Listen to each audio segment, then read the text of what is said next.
औज़ुबिल्लाहिमिनश्शैतानिर्रजीम बिस्मिल्लाहिर्रहमानिर्रहीम रब्बि इश्रह ली सदरी वयस्सिर ली अमरी वहलुल उक़्दतम मिन लिसानी यफ़क़हू क़ौली।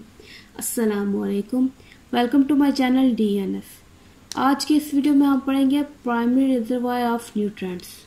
ठीक है, रिजर्वायर मतलब आप ये कह लें कि जो बुनियादी जो है न्यूट्रिएंट्स का जो जमा किया हुआ है, ठीक है, वो जमा किया हुआ है, होज बना होना, ठीक है, एक जगह पर किसी चीज़ को इकट्ठा रखना, या वो रिजर्वायर में आ जाएगा। अब जो न्यूट्रिएंट्स की रिजर्वायर्स हैं वो 4 तरह की होती हैं।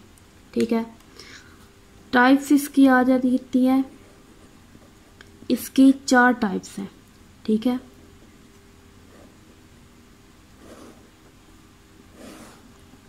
हम लेंगे इस तरह से, इनको नाम देंगे रिजर्वायर ए, रिजर्वायर बी,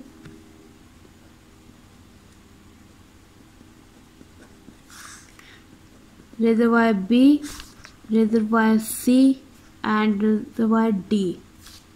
ठीक है, अब सबसे पहले में देखें ए में हमने इनको करेक्टराइज किया 2 इनकी खसूसियात की वजह से। ठीक है, वो हम डिस्कस करते हैं। सबसे पहले देखें जो रिजर्वायर ए है, इसकी 2 प्रॉपर्टीज जो हैं वो क्या है कि ये ऑर्गेनिक होगी। ठीक है, ऑर्गेनिक एंड अवेलेबल। ठीक है, ये भी देखते हैं सबका मतलब भी। ये ऑर्गेनिक एंड अवेलेबल है, जबकि बी वाली क्या है, ऑर्गेनिक एंड अनअवेलेबल। सी में क्या होगा, इनऑर्गेनिक एंड अवेलेबल। डी में क्या होगा जी, इनऑर्गेनिक एंड अनअवेलेबल। ठीक है, हमने क्या किया है कि जो रिजर्वायर्स हैं, ठीक है, उनको क्लासीफाई कर दिया, 4 कैटेगरीज बना दी हैं। किस बुनियाद पर, उनकी केमिकल के लिहाज से, ठीक है, केमिकल कंपोजिशन के लिहाज से कि वो ऑर्गेनिक है या इनऑर्गेनिक है, और दूसरा उनकी अवेलेबिलिटी के लिहाज से। ठीक है, कि वो क्या है, आगे से जो लिविंग ऑर्गेनिजम्स हैं उनको अवेलेबल है कि नहीं। ठीक है, अब सबसे पहले देखें जो रिजर्वायर ए है। ठीक है, इसमें देखें कि वो उसकी जो 2 प्रॉपर्टीज हैं वो क्या है, ऑर्गेनिक एंड अवेलेबल। अगर आपको ऑर्गेनिक और इनऑर्गेनिक का फ़र्क नहीं पता तो आप चैनल ये जो आई बटन है उसमें आप जाकर देख सकते हैं, या डिस्क्रिप्शन में लिंक मौजूद होगा वीडियो को, आप उसमें देख सकते हैं। अच्छा, ऑर्गेनिक एंड अवेलेबल। अब इसके पहले हम एग्जांपल देख लेते हैं। एग्जांपल हम लेते हैं इसकी कि लिविंग ऑर्गेनिजम्स है जो, ठीक है, इसके एग्जांपल्स में आएगा जी लिविंग ऑर्गेनिजम्स एंड डेट्राइटस।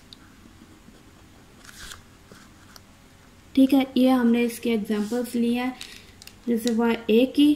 तो इसमें देखें जो लिविंग ऑर्गेनिज्म है और डेट्राइटस, ये क्या है, लिविंग ऑर्गेनिजम्स ये ऑर्गेनिक इन नेचर हैं। ठीक है, और डेट्राइटस ये क्या है, ये नॉन लिविंग है बट ऑर्गेनिक इन नेचर। ठीक है, नॉन लिविंग है लेकिन ऑर्गेनिक इन नेचर है। जो लिविंग ऑर्गेनिजम्स हैं, अब ये कह रहे हैं कि उनका जो बाकी जो जब मर जाते हैं तो उनका जब बकाया जात रह जाता है। मसलन आप दरख्तों से जो पत्ते झड़ते हैं, ठीक है, तो वो हो तो डट जाते हैं, तो उनको भी डेट्राइटस में इंक्लूड किया जाता है। अच्छा, अब ये तो हमने देख लिया कि ये ऑर्गेनिक है। ठीक है, अब अवेलेबिलिटी में इसका क्या होगा, देखें कि ये जो लिविंग ऑर्गेनिजम्स हैं, ठीक है, ये दूसरे लिविंग ऑर्गेनिजम्स को कैसे अवेलेबल होंगे, ठीक कैसे होंगे जी, ये इटन बाय कंज्यूमर्स, कंज्यूमर्स इसको क्या करेंगे, खा जाएंगे, ठीक है, इस तरीके से वो उनको अवेलेबल है। अब कंज्यूमर्स में, अब अगर आप एग्जांपल है लिविंग ऑर्गेनिजम्स और कंज्यूमर्स में, तो आप ये कह सकते हैं कि प्लांट्स लिविंग ऑर्गेनिजम्स हैं, ठीक है, उनको आगे से हर्बीवोर्स खा जाते हैं, ह्यूमंस खा जाएंगे, ओमनीवोर्स है जो, ठीक है, तो ये इसके आ जाएगा। डेट्रिटस यानी कि ये क्या है, ये किसको अवेलेबल होगा, इटन बाय डेट्रीवोरस, के कुछ स्पेसिफिक ऑर्गेनिजम्स होंगे वो क्या करते हैं, इनको खा जाएंगे। क्लियर है, ये था जी रिजर्वायर ए का। अब रिजर्वायर बी में देखें कि ये ऑर्गेनिक तो है लेकिन अनअवेलेबल है लिविंग ऑर्गेनिजम्स को। अब इसकी एग्जांपल्स में है जी ऑयल, कोल, ठीक है, पीट और जितनी ये इस के मादनियात हैं, ठीक है, जो फोसिलाइजेशन फोसिल्स आप ये कह लें, ठीक है, जो फोसिल फ्यूल्स हैं वो सारे के सारे इसके अंदर आ जाएंगे, ठीक है। अब देखिए ऑर्गेनिक इन नेचर है, ठीक है, लिविंग से ये बनेंगे। ऑयल भी, ऑयल के अगर आप एग्जांपल्स आगे से देख ले, कैरोसिन है, ठीक है, कैरोसिन ऑयल है, तो हाई ऑक्टेन ऑयल होता है, ठीक है, और इस तरह की काफ़ी एग्जांपल्स है, पेट्रोलियम है, ये सारे के सारे ऑर्गेनिक इन नेचर है। उसके बाद कोल है, ठीक है, प्योर कार्बन होता है इसके, ये तो ये भी ऑर्गेनिक इन नेचर में आ जाएगा। पीट ये भी कोल की टाइप ही है। फॉसिल्स है जो, ये तो डेड ऑर्गेनिज्म से बनेंगे, तो ये सारे के सारे क्या है, ऑर्गेनिक इन नेचर है, ठीक है, ये हमने इसका केमिकली देख लिया। अब अवेलेबिलिटी में क्या है कि अनअवेलेबल है, लिविंग ऑर्गेनिजम्स को अनअवेलेबल है, आसानी से हम इसको ये कह लें कि हम इसको डायरेक्टली यूज नहीं कर सकते। डायरेक्टली नहीं यूज करेंगे तो आप ये कह लें कि बर्निंग से हमें इससे फायदा पहुंचेगा, ठीक है, और इस तरह के मुख्तलिफ प्रोसेस हैं जिससे हमें ये हासिल होंगे। अब सवाल तो ये होगा कि ये चीज़ें बनती कैसे हैं, ठीक है, तो मिलियंस ऑफ ईयर्स जो पहले, जो मिलियन साल पहले जो ऑर्गेनिजम्स थे, लिविंग ऑर्गेनिजम्स थे, ठीक है, जब वो मर गए थे तो उनके ऊपर लिविंग ऑर्गेनिजम्स हैं, ठीक है,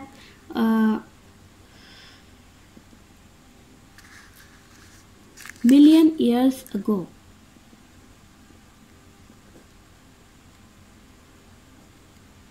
ठीक है, जो लिविंग ऑर्गेनिजम्स हैं, ठीक, वो जब वो मर गए थे, ठीक है, मरने के बाद क्या हुआ जी, buried bye sedimentation,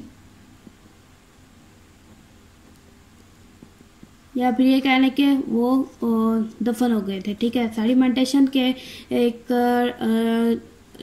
dead organism है, ठीक है, एक है जी आप ये डेड ऑर्गेनिज्म है, ठीक है, इसके ऊपर ये लेयर्स, बहुत ज़्यादा लेयर सेडिमेंट्स की पड़ जाएंगी और ये इसके ऊपर प्रेशर एक्सर्ट करती हैं, इसकी वजह से फोसिलाइजेशन का प्रोसेस होगा और ये फोसिल्स बन जाते हैं, ठीक है। समझ आ गया कि ये किस तरह से बनते हैं। हज़ारों साल पहले जो वो उस वक्त के जिंदा इंसान थे, जब वो मर गए और दफन हो गए सेडिमेंटेशन के ज़रिए, तब क्या हुआ, अब यानी कि वो हज़ारों साल का जो उसके ऊपर सेडिमेंटेशन का प्रेशर है, उसकी मदद से क्या हो गया जी, ये फॉसिल्स में कन्वर्ट हो गए। तो ये था रिजर्वायर बी का। अब रिजर्वायर सी में देखें, इनऑर्गेनिक है बट अवेलेबल टू ऑर्गेनिजम्स।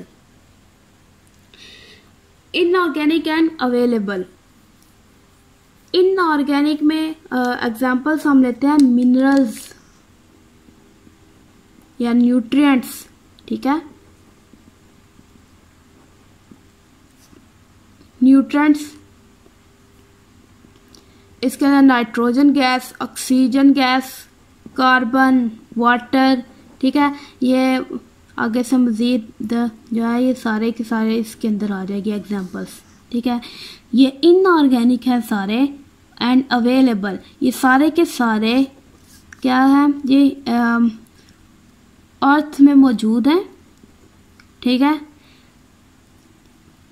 किसी न किसी फॉर्म में मौजूद है और ये अवेलेबल है ऑर्गेनिजम्स को। फॉर एग्जांपल नाइट्रोजन है, ठीक है, तो नाइट्रोजन अवेलेबल है बैक्टीरिया को, ठीक है। अवेलेबल तो सबको है लेकिन बैक्टीरिया सबसे पहले इसको यूज़ करते हैं डायरेक्टली इस फॉर्म में। अच्छा, उसके बाद ऑक्सीजन है, लिविंग ऑर्गेनिजम्स है जो, ठीक है, वाटर बेस्ड को सॉरी जो प्लांट्स हैं वो भी ऑक्सीजन को यूज़ करते हैं, जो ह्यूमंस हैं वो भी यूज़ करते हैं, एनिमल्स, ठीक है। एरोबिक रेस्पिरेशन के लिए इसको यूज़ किया जाता है। उसके बाद देखें इनऑर्गेनिक एंड अनअवेलेबल, जो तीसरी रिजर्वायर है, जो तीसरा सोर्स है, ठीक है, न्यूट्रिएंट का, वो क्या है, उसके जो प्रॉपर्टीज है वो क्या है, इनऑर्गेनिक एंड अनअवेलेबल। अब इसके अंदर क्या होगा, इसके अंदर एग्जांपल आएगी कि सारे के सारे जो मिनरल्स रॉक्स के अंदर मौजूद हैं, मिनरल्स प्रेजेंट इन रॉक्स। अब रॉक्स के अंदर जितने भी मिनरल्स मौजूद है उसको हम डायरेक्टली यूज़ नहीं कर सकते, उसके लिए उसको यूज़ करने के लिए कुछ स्पेशल प्रोसेसेस होते हैं, जिस तरह से वेदरिंग, ठीक है, वेदरिंग है, इरोजन है। तो इन मुझे प्रोसेस से क्या होगा, रॉक पहले टूटेगी, ठीक है, उसके बाद हम कह सकते हैं कि हम उसको यूज़ कर सकते हैं, लेकिन इस फॉर्म में इसको हम यूज़ नहीं कर सकते। तो ये क्या है, unavailable to living organisms. Clear है, ये था जी प्राइमरी रिजर्वायर ऑफ न्यूट्रिएंट्स। अब अगर हम ये देखें कि इसको एक जनरल न्यूट्रिएंट साइकिल है, ठीक है, वो हम इंशाल्लाह नेक्स्ट वीडियो में डिस्कस करेंगे। इंशाल्लाह नेक्स्ट वीडियो में मिलेंगे। अल्लाह हाफिज़।